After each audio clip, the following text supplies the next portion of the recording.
हिंदू धर्म में त्रिमूर्ति को ही सृष्टि का केंद्र माना गया है। त्रिमूर्ति यानी ब्रह्मा, विष्णु और महेश, ये तीनों ही हमारी सृष्टि को चलाते हैं। ब्रह्मा जी ने हमारे इस ब्रह्मांड को बनाया है और इसमें हर जीव जंतु को उन्हीं ने बनाया है। भगवान विष्णु इस सृष्टि को चलाते हैं और अंत तक इसे चलाए रखते हैं और इसमें होने वाली हर घटना उन्हीं के द्वारा की जाती है। भगवान शिव जो अंत में प्रकट होते हैं और हमारी सृष्टि का विनाश करते हैं, इसीलिए उन्हें विनाशक या फिर महाकाल भी कहा जाता है।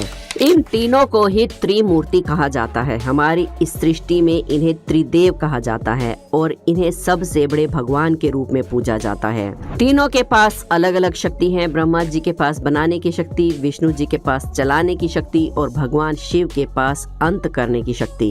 लेकिन हमारे मन में कई बार ये सवाल आता है कि इन तीनों में से सबसे शक्तिशाली कौन है, और इसका जवाब हमें पुराणों में नहीं मिलता, लेकिन इसे हम अलग अलग कथाओं के द्वारा समझने की कोशिश करेंगे। तो चलिए आज की इस वीडियो में हम इसी सवाल के जवाब को ढूंढेंगे। और उससे पहले अगर अभी तक आपने हमारे चैनल अनोखी दुनिया को सब्सक्राइब नहीं किया है तो जल्दी से कर लीजिए और कमेंट्स में हर हर महादेव जरूर लिखें। विष्णु पुराण, ब्रह्म पुराण और शिव पुराण सब में अलग अलग कथाओं का वर्णन है जो और भी ज्यादा हमें कंफ्यूज कर देती हैं और सच्चाई क्या है ये हमें पता नहीं लग पाता है। शिव पुराण में कथा है कि भगवान विष्णु और ब्रह्मा जी में विवाद पैदा हो गया। ब्रह्मा जी ने कहा कि मैं इस सृष्टि में सबसे पहले आया था, तो विष्णु भगवान का कहना था कि मैंने ही तुम्हारा निर्माण किया है, इसलिए इस सृष्टि में तुमसे पहले मैं आया था। ब्रह्मा जी ने कहा कि इस सृष्टि को मैंने ही बनाया है, तो विष्णु भगवान ने कहा कि लेकिन उस सृष्टि को मैं ही चलाता हूँ। जब इन दोनों का विवाद बहुत ज्यादा बढ़ गया और कोई भी फैसला नहीं हो पा रहा था, तो विवाद को ज्यादा बढ़ता देखकर वहाँ पर एक अग्नि स्तंभ प्रकट हुआ। अग्नि स्तंभ जो ऊपर की तरफ भी जा रहा था और नीचे की तरफ भी जा रहा था और दोनों तरफ उसका कोई छोर नजर नहीं आ रहा था। तभी एक आवाज आई कि जो इस स्तंभ का छोर ढूंढ लेगा वही सबसे शक्तिशाली और बड़ा होगा। ब्रह्मा जी एक तरफ निकल गए छोर ढूंढने के लिए और विष्णु भगवान निकले दूसरी तरफ।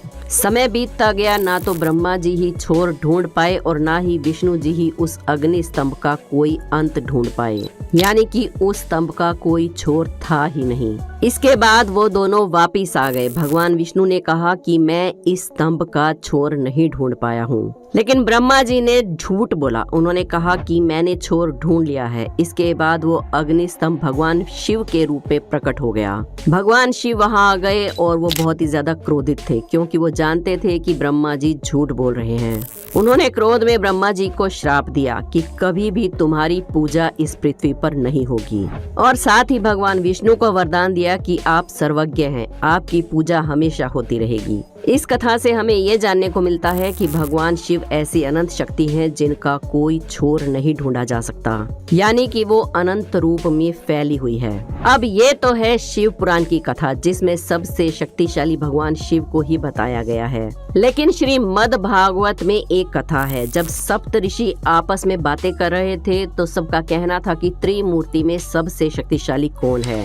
वो सब भी ये जानना चाहते थे, इसलिए उन्होंने महर्षि भृगु को सभी के पास भेजा और इस बात का जवाब जानने के लिए महर्षि भृगु सबसे पहले ब्रह्मा जी के पास गए। उन्होंने ब्रह्मा जी का अपमान किया, जिससे ब्रह्मा जी काफी क्रोधित हो गए।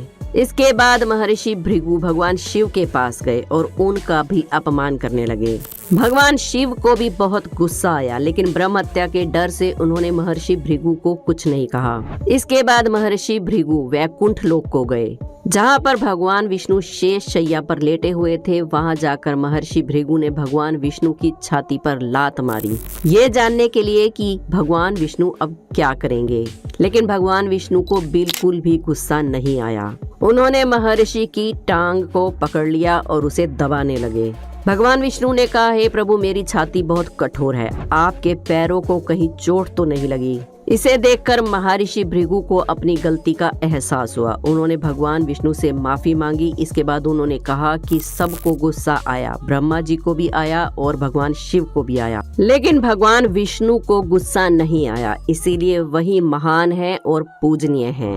अब हमारे मन का प्रश्न तो वहीं पर रह गया। एक कथा के अनुसार भगवान शिव सबसे बड़े हैं और दूसरी कथा के अनुसार भगवान विष्णु बड़े हैं, तो आखिर दोनों में बड़ा कौन है, या फिर तीनों में कौन बड़ा है, उसके लिए आपको एक और कथा सुननी होगी।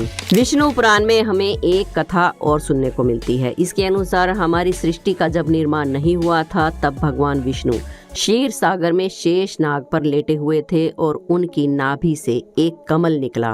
कमल नली से ब्रह्मा जी का जन्म हुआ और दोनों वार्तालाप करने लगे। दोनों सृष्टि निर्माण की बातें कर रहे थे। तभी वहाँ पर भगवान शिव प्रकट हो गए। ब्रह्मा जी ने भगवान शिव को पहचाना नहीं। जब ब्रह्मा जी भगवान शिव को नहीं पहचान पाए तो भगवान विष्णु ने ब्रह्मा जी को दिव्य दृष्टि दी, जिससे उन्हें भूतकाल, वर्तमान काल और भविष्य काल की पूरी जानकारी हुई और सारा ज्ञान प्राप्त हुआ। तब उन्हें पता लगा कि भगवान शिव कौन है, भगवान शिव इस सृष्टि के लिए कितने जरूरी हैं और त्रिदेव क्या है। वो तीसरा हिस्सा है इस त्रिदेव का। तब ब्रह्मा जी को अपनी गलती का एहसास हुआ और उन्होंने भगवान शिव से वरदान मांगा कि आप मेरे पुत्र के रूप में जन्म लें। उसके बाद जब ब्रह्मा जी ने इस सृष्टि का निर्माण शुरू किया तो उन्हें एक बालक की जरूरत थी। तो उन्हें याद आया कि उन्होंने भगवान शिव से एक वरदान मांगा था और अब उस वरदान को पूरा करने का समय आ गया है। उन्होंने भगवान शिव से प्रार्थना की और उनकी गोद में एक बच्चा आ गया। ये बच्चा और कोई नहीं, भगवान शिव स्वयं थे, जिन्होंने ब्रह्मा जी को बच्चे के रूप में आने का वरदान दिया था। वो बच्चा बहुत ज्यादा रो रहा था तो ब्रह्मा जी ने उसका नाम रुद्र रखा। इसीलिए भगवान शिव को रुद्र भी कहा जाता है। इस कथा से हमें ये समझ आता है कि भगवान शिव पहले भी थे और बाद में भी थे। उन्होंने बार बार सृष्टि के लिए जन्म भी लिया और इससे हमें ये जानकारी भी मिलती है कि सृष्टि का निर्माण बार बार होता रहता है।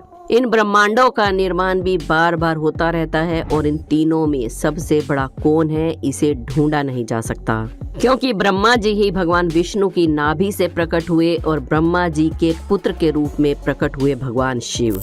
और जबकि भगवान शिव भगवान विष्णु से भी पहले मौजूद थे, यानी कि ये भगवान की ऐसी लीला है कि वो एक दूसरे से ही प्रकट होते रहते हैं। किसी कथा में आपको सुनने को मिलेगा कि भगवान विष्णु ने भगवान शिव को जन्म दिया होगा, या ब्रह्मा जी ने भगवान विष्णु को जन्म दिया होगा, या भगवान शिव ने ब्रह्मा जी को जन्म दिया होगा। ऐसी कथाएं सृष्टि निर्माण से अब तक चली आ रही हैं और ये ही तो सृष्टि का नियम है, यानी कि बदलाव। इसीलिए भगवान शिव का विवाह हुआ माता शक्ति से और फिर माता शक्ति ने सती होकर दोबारा से जन्म लिया पार्वती के रूप में।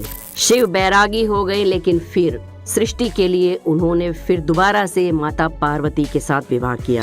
इससे ये सिद्ध होता है कि समय आगे की तरफ बढ़ता रहता है और सृष्टि का निर्माण बार बार होता रहता है और भगवान अनेकों रूप में बार बार आते रहते हैं और जन्म लेते रहते हैं। त्रिदेव ही सृष्टि के रचयिता, पालनहार और अंत करने वाले हैं। इसलिए ये ढूंढना कि इनमें कौन बड़ा है सबसे बड़ी मूर्खता है। दोस्तों, वीडियो पसंद आई हो तो एक लाइक जरूर करें। हमारे चैनल अनोखी दुनिया को सब्सक्राइब करके बेल आइकन को प्रेस करना ना भूलें। कमेंट्स में हर हर महादेव जरूर लिखें। कल फिर मिलेंगे एक और वीडियो में। जय महाकाल।